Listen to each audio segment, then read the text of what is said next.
来，辣子们吧，今天来一个懒人版一锅两吃。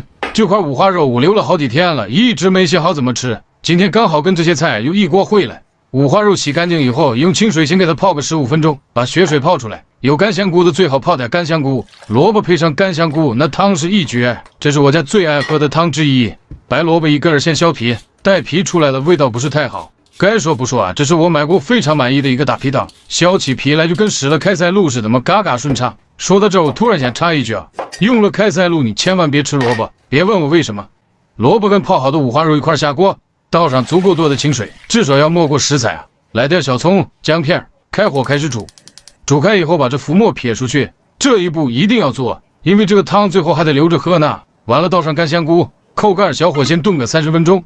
中间这个功夫啊，也别想着偷会儿懒，还得把这配料啥的准备准备，切点葱末、芹菜碎儿，一会儿喝汤得用。反正只要是负责做饭，这一天都别想清闲。这边煮了30分钟了，先把五花肉挑出来，这些葱啊、姜片啥的也没啥用了，也给它挑出来。萝卜再煮它个20分钟，萝卜稍微晾一会儿，不烫手了就给它切成片，尽量切薄一点，别太厚。切完直接装盘就行了。是不是看着不知道咋吃？这玩意儿得有蘸料。俗话说，好马配好鞍。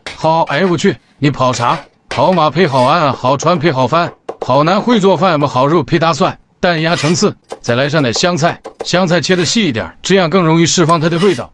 小米辣来上1颗就够了，1颗可以管老板要，他不用花钱呀。再把屏幕上这点料给它怼锅里头，蘸料这不就成了？这萝卜前后后也煮了有50多分钟了，用铲子给它捣碎，来点盐、鸡精，把葱花、芹菜碎给它倒里头，完事了。这汤我特别喜欢，用干香菇和萝卜熬的汤还挺好喝的，简简单单一锅两吃。先给媳妇儿盛一碗汤品鉴品鉴。我家这个媳妇儿对萝卜有一种莫名的宠爱，就这么大的碗，她一顿4、5碗都不一定能够。一般一个女的对这种肉的吃法都会望而却步，她不一样，她炫这种肉片子跟炫白菜片子似的，还觉得挺好吃呢。就连今天这个做法都是她要求的。哎，你别光顾自己炫了呀，味道咋样？你评价一下呀。行，快拉倒吧，快吃你的饭吧，啥也不是。